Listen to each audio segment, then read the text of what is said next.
Santiago, when Chile's President Michelle Bachelet leaves office in March, it will mark the end of a generation of women leaders in Latin America, leaving the region without a female head of state as it shifts to the right politically.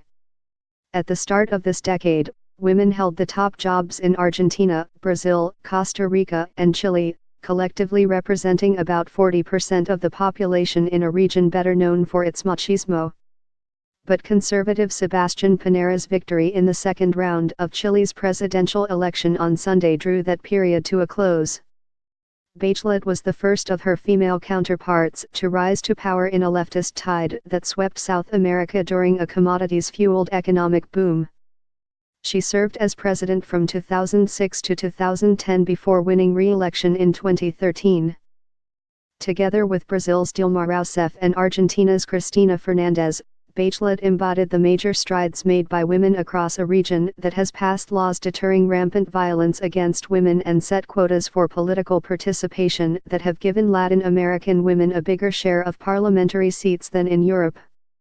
But now some worry that progress on women's rights could stall.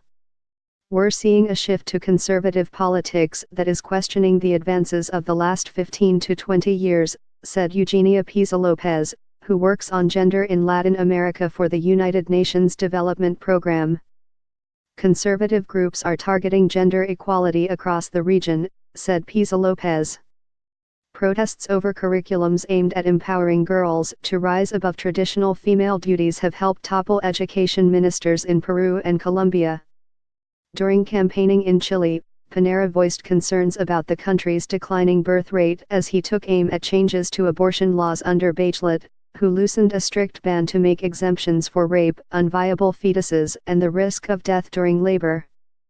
While there is no definitive study showing female leaders do more to advance women's well-being than men, Farida Jalalzeh, a political scientist at Oklahoma State University, said her research on Latin America suggested that was the case. Dilma Rousseff, for example, would take a policy that was already in existence and reframe it in ways that made it clear it was a women's issue, whether it was poverty or home ownership, Jalalzeh said. Pisa Lopez said Fernández, who ruled Argentina from 2007 to 2015, helped narrow the gender poverty gap with her generous spending on social programs aimed at women. Stella Zervoudaki, head of the European Union delegation in Chile, pointed to Bachelet's creation of a Ministry of Women, her programs to finance companies led by women and work for marriage equality. I am not sure this would have been as forceful without a woman leader, Zervoudaki said. She said Bachelet had pressed for a chapter on gender in an update to an EU trade agreement that called for progress on equal pay, fair maternity leave and better access to technology for women.